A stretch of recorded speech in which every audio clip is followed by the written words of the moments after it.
Hi, Dawn. Hello there. How are you? Good, how are you? All right. How's the laundry business? It's going. I mean, you monopolized the thing, right?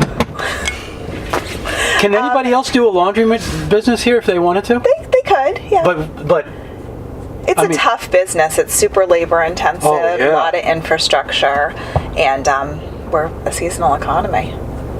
and it's also environmentally sensitive, isn't it? Yes, that's the dry cleaning portion, and Yeah. and the laundry. There are newer requirements about holding tanks and so forth as far as discharge Yep. for laundry. Yep. Oh gosh. So how's your day going? So far, so good. I Yeah? went and looked out at the Pulpus Road issue first thing this morning with Rob. Yeah. What's going on there? For people who don't know, what's just happening there? the cut of Sacagawea breached, and the wave action was so strong that it hit the road and deteriorated portions of it. It's actually, there's a section that's completely crumbled. Okay. So it's been closed, and they're working on how to shore that up. Okay. And it'll be done soon and reopened. Man, we're going to have some serious issues in the future with storms. We're going to have to start talking about that, aren't we? Well, we are talking about It's it. gonna We actually require have money. a consultant working on the beginning of a coastal resiliency plan right now. Okay. And we'll be bringing that before the board. We actually set a date for April 18th to have a board discussion at an open meeting with them about what's going to be in the plan. Okay. All right, well, let's go. I wrote out a few questions about, it's you and Sean? Yes. Sean Cabral? Yes. Is that his name? Yes. Yeah. I haven't met him yet. And So I we look forward were to meeting actually in the same class. him. Wow. Yep, So you get along? You know each other? Yeah, we've known each other a long time. All right. So here you go again. Why are you doing it again? When I came into this, I always had it in the back of my mind that it would ideally be a longer than a 3-year commitment, and knowing how many things we're in the middle of right now, I'd really like to stay on and at least do another 3 years. I think that 6 years is a really optimal time for board membership. You do? As far as, really completing some initiatives. Okay. We're in the middle of strategic planning right now. Mm-hmm. And we intend to roll out the first phase in the end of May. And really start implementing things by next September. And we've actually constructed it as roughly a 3-year plan, as far as getting to certain goal thresholds. I want to go in here. Okay. Just look around. This is wild, huh? How many houses? Do you know how many places are going in here? Oh, I feel like it's like 16 maybe, Wow, 16 or 18. 16 or 18. Don't quote me on that. Yeah. Wow. I've seen the plan. I just don't remember offhand. There is a pool and a big park area. Oh, there's a single pool? Yes. Similar to what they did over at Finback, where they've got a section of open space, and then but they've this got isn't affordable housing, a community though. pool. It is not. No. Oh, that's interesting. So they went with one pool for everybody. Mm-hmm. Okay. Your qualifications. What qualifications does anyone really need to be a selectman? And what are yours? I think that anyone who's committed to Nantucket and has an understanding of it could be a selectman. My background, my degree, my college degree is in natural resource economics, actually, and I felt somewhat qualified by my time on the HDC in terms of town experience and understanding how the meetings are run and so forth. But you don't fully know what you don't know on the Board of Selectmen until you're there. And I think anyone who's thoughtful about how they make their decisions can do it. Okay. There's, we've got the experts on staff and so forth, or consultants that are available to us. By the way, But how do you like I had planning board experience. I worked Yeah. at the planning board. I worked at the HDC. I served on the HDC for 12 years, I believe it was. Okay. And you're the chairperson. And I'm the chair. Yep. You like doing that? I do. I think you do a It's a good whole job, other actually, layer, you but know. but I do like it. Okay. What 3 issues do you feel are the most pressing that we should be addressing?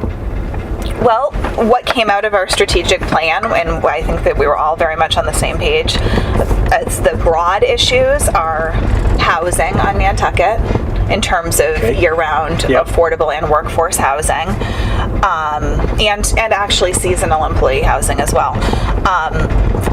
The environmental issues, talking about coastal resiliency and how we're seeing more and more flooding and storm issues lately, among other things that impact the environment, and transportation. You know, one of the biggest complaints we hear is the traffic in the summer. No one can find a parking space. Those more and more initiatives to get people out of their cars, better bike routes, better sidewalks, year-round bus service. And these are things we're doing. Year-round, these are things we're working on. Yeah. You know, everything's in progress. Okay. Year-round bus service is beginning in April, so it will start sort of like the normal summer season, but it will continue on through. And hopefully that works out well. People use it and start to rely on it as an option. You know, I can see it, maybe making a family able to have one car rather than 2. Oh, well, we're going to get to that. I was going to bring that up. Okay, well, let's go into growth. What are your views? I mean, you're in the real estate business, Yes. right? Yep. What kind of person is buying on Nantucket right now? I mean, they're across the board. You know, we see people from all over the country and all over the world, but we definitely see a lot of families who are within driving distance who want to be here. So it's a second home? As a second home. Yeah. It's not really for retirement.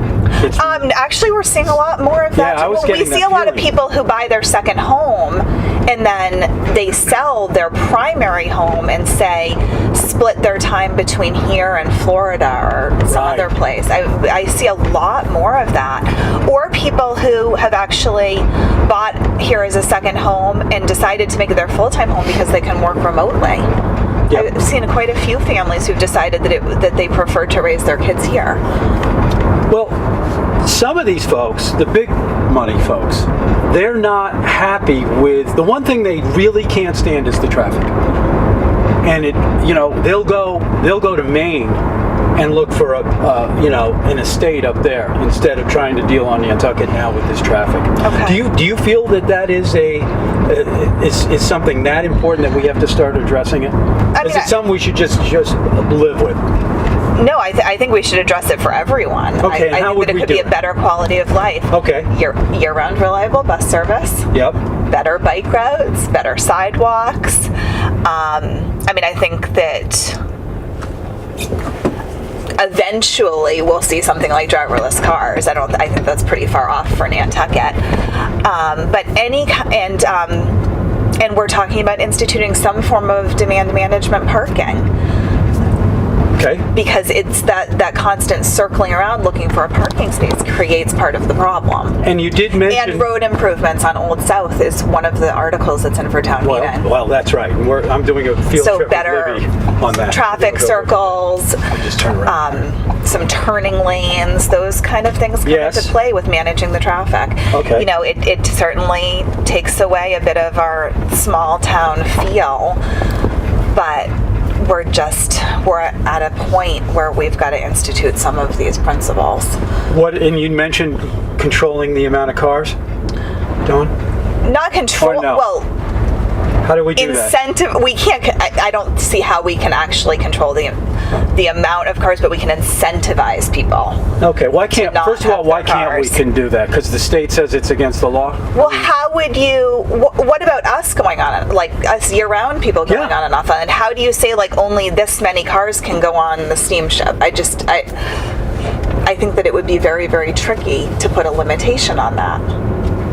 Well, I wouldn't say how many people can own a car in a family would be one way of controlling it, wouldn't it? I suppose, but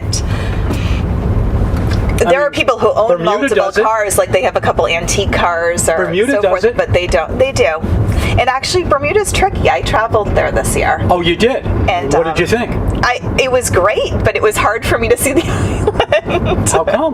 Because I couldn't rent a car. So you were reliant on extremely expensive taxi rides. Yes, right. Exactly. It was hard to see the whole island. So I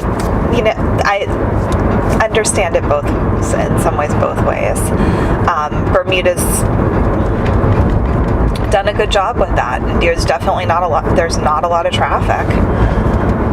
Yeah, you've got to bring your wallet just like you have to here. So I mean, what's the big certainly difference? More separated. You're not taking a 1 hour ferry ride to get there.